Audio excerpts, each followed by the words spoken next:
Good morning, students. So today we are discussing about plants and their plant growth regulators.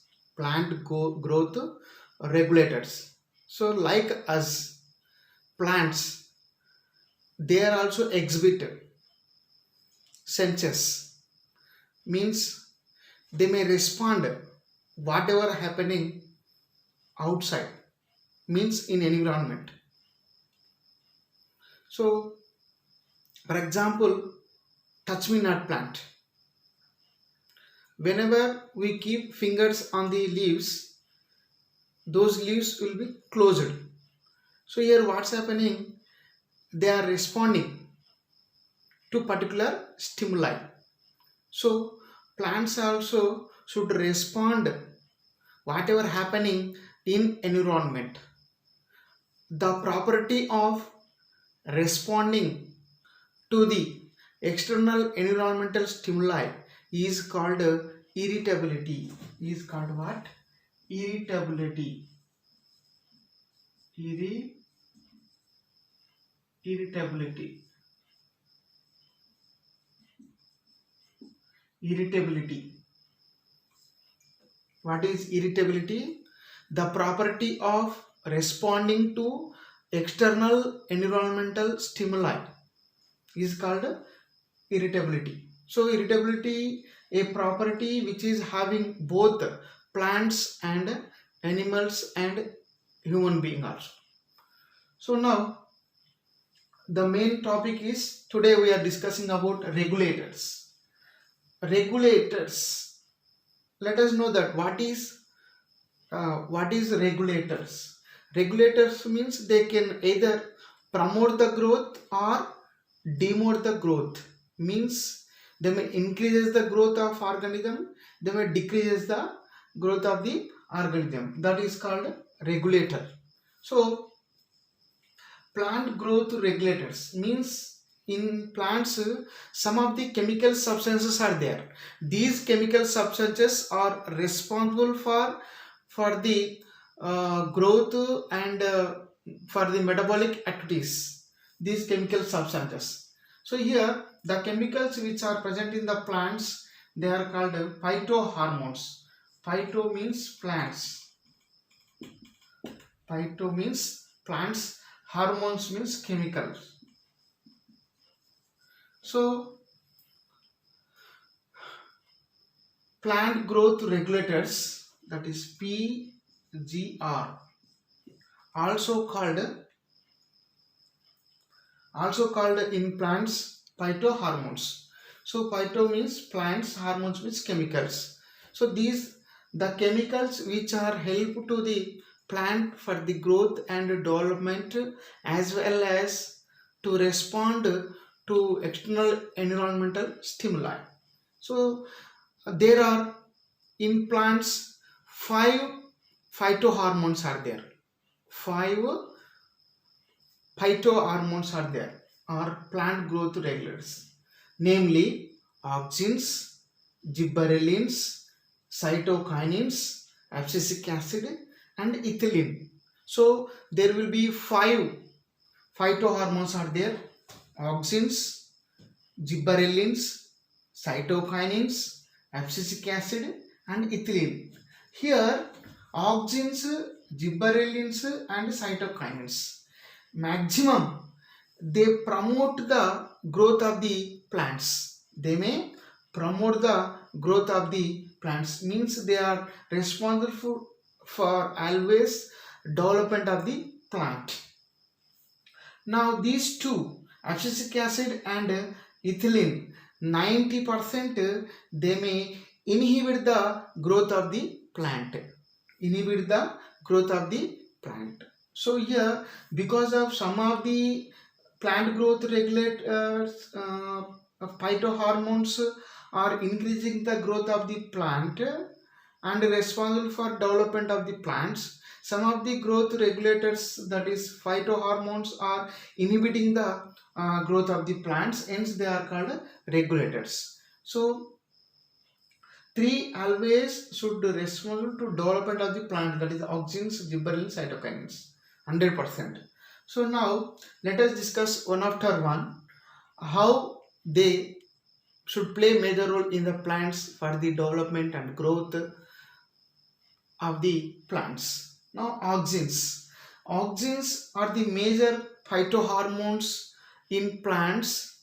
First auxins were discovered by F.W. Went. F.W. Went. F.W. Went. Auxins were discovered by F.W. Went.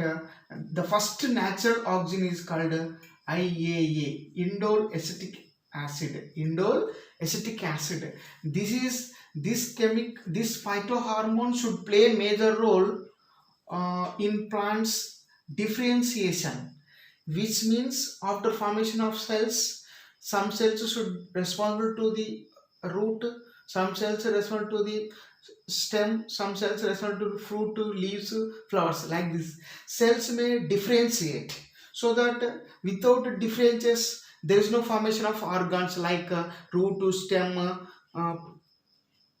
branches, flowers and fruits. So differentiation is important. So that differentiation in plants occurred by the auxins. Next, another one is elongation.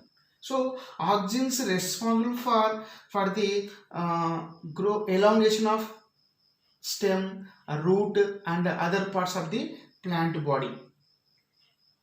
And initiation means here after sowing seed, they must be germinate. For the germination of the seeds, for the development of the stem, for the development of the root. So which one is responsible means auxins. So auxins should insert the root and stem from the seed. So inches. Next, another important thing about auxins, they may follow apical dominancy. Apical dominancy. Apical dominancy. Apical dominancy means the upper branches suppresses the growth of the lateral branches. Means the, for example, I will show the here diagram apical, that is, so this is the apical branch, these are the lateral branches.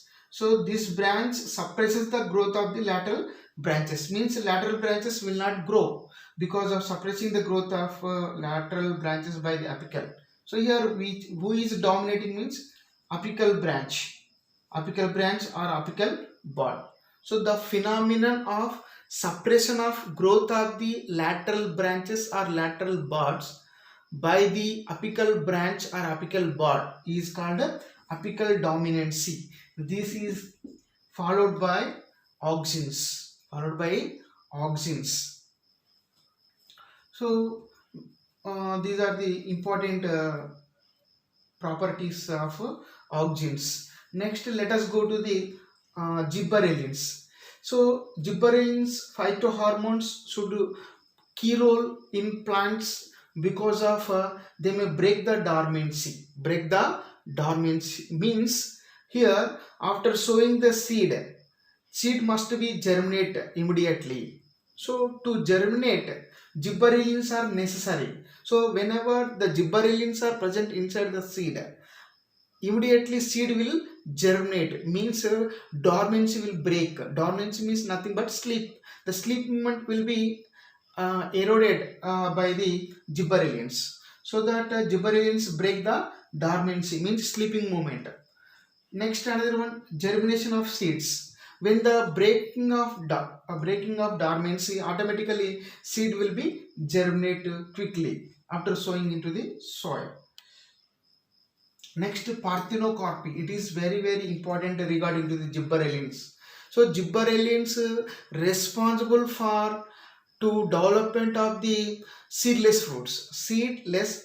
Parthenocarpic, nothing but seedless fruits. So nowadays we are preferring what type of fruits means seedless fruits. So such type of seedless fruits developed by using phytohormones like gibberellins. So that is called parthenocarpic fruits. Now stem elongation, very very important, like cabbage, spinach. In these plants stems remain stunted. Stems remain stunted means when the stem is said to be small and stunted, when we spray the gibberellins, so after spraying gibberellins the stem will be elongated. So in this way, the dwarf plants the dwarf plants can grow tall when after applying the gibberellins. So gibberellins, when they are present in the plants, the stem will be elongated. So the dwarf plants can grow into a tall plants. So gibberellins responsible for that. These are the major properties regarding to the gibberellins. Next, go to the cytokinins. Cytokinins are also most important phytohormones in the plants. Cyto means cell, kinins means division. So cell division and cell elongation.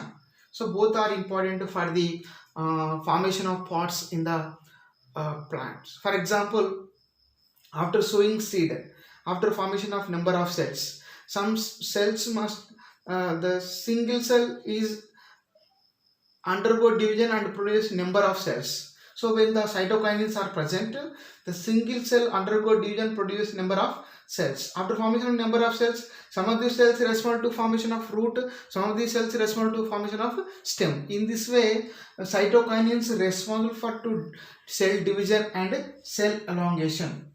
Next, because of cytokinins are present in the plants, plant parts like leaves and stems and other parts, they are in fresh in nature. So to keep fruits, leafy vegetables fresh in nature, which are important cytokinins. Cytokinins are responsible to keep the all the plants material in fresh in nature. And also these cytokinins respond to delay the senescence.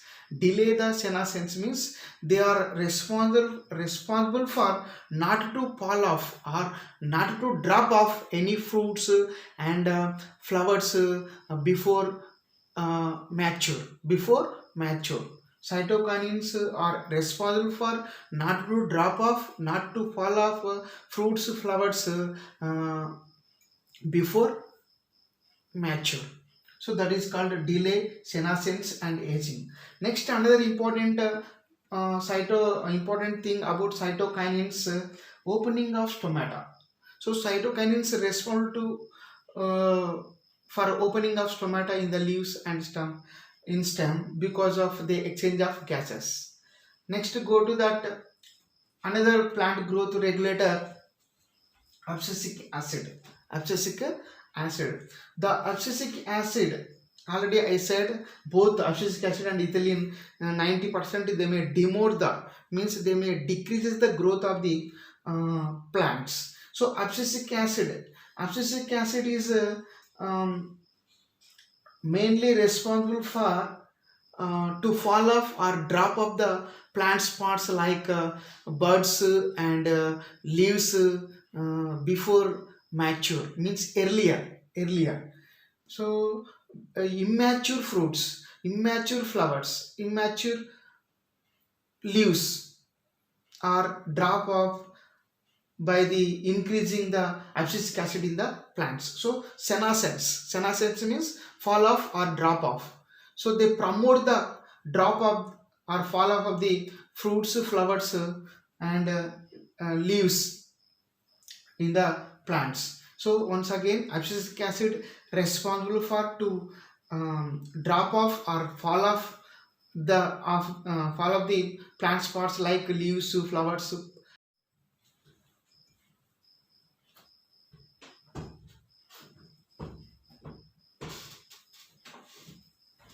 So now,